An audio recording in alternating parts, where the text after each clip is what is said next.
Llevo toda mi vida, antes de empezar este proyecto, divagando de quiero ayudar, quiero hacer esto, quiero hacer lo otro, quiero viajar, y al final nunca hacías nada. Pensar desde un sofá o desde una oficina que quiero hacer las cosas bien, o a ver qué puedo hacer para ayudar al mundo, qué puedo hacer, qué aportar. Pero hay mucha gente que como que no se lanza a investigar y a decir, bueno, ¿qué puedo hacer yo? De verdad tomar la decisión y lanzarte al vacío y actuar y hacerlo es una realización personal, yo creo que la máxima.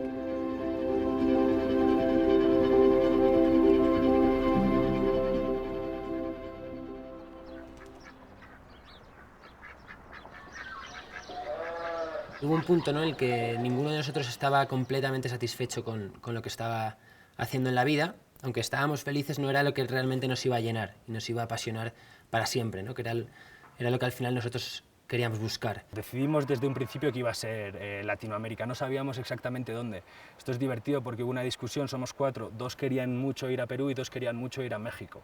Entonces no sabíamos muy bien cómo decidirnos, al final decidimos hacerlo todo. Por tanto, hemos pasado por México, hemos pasado por Guatemala, por Nicaragua, por Costa Rica, por Panamá, Colombia, Ecuador y ahora finalmente Perú. Ya está, ahora sí que sí, empieza el proyecto de nuestras vidas, lo que llevamos soñando durante tanto tiempo se va a convertir en una auténtica realidad. Si no fuéramos amigos, si no nos conociésemos, los 4, este proyecto no existiría nunca. Empezamos a investigar un poquito en qué temas podíamos aportar un granito de arena, ¿no?, a América Latina. Vimos que el tema del agua, pues efectivamente era una crisis muy fuerte y una realidad de la que no éramos conscientes del todo.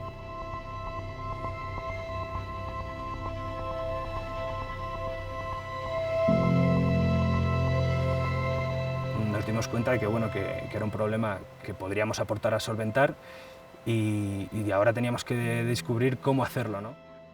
Cuando se han hecho el análisis físico-químico, nos han dicho que es agua dura y que no es potable. Hemos intentado clorar, pero no nos ha funcionado tampoco.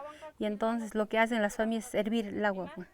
Gastas gas, leña, tiempo, ¿no? Y encima que cuando llegas de algún lugar con tanta sed, tienes que esperar a hervirla. Y entonces los niños muchas veces van al grifo y se toman ese agua, y entonces por eso es que comienzan a tener el problema.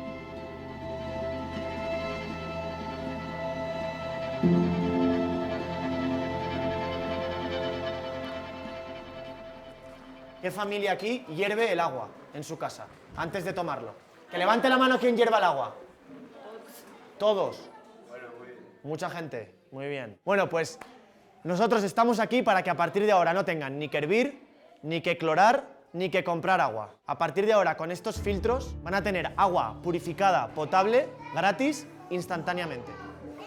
Usamos 2 tipos de filtros para desarrollar este proyecto. Uno es un filtro familiar, que entregamos a familias o a grupos de personas hasta 10 más o menos. Y luego tenemos un filtro, que es un filtro comunitario, que lo hemos entregado en escuelas y colegios.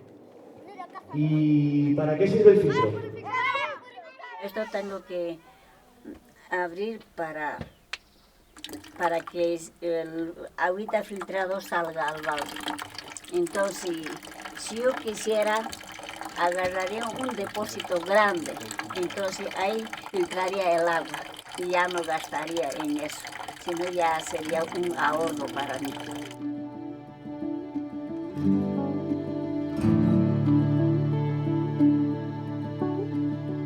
Hay veces que parece que ayudar es un sacrificio, ¿no? Y eso también es uno de los paradigmas que a nosotros nos gusta mucho no romper.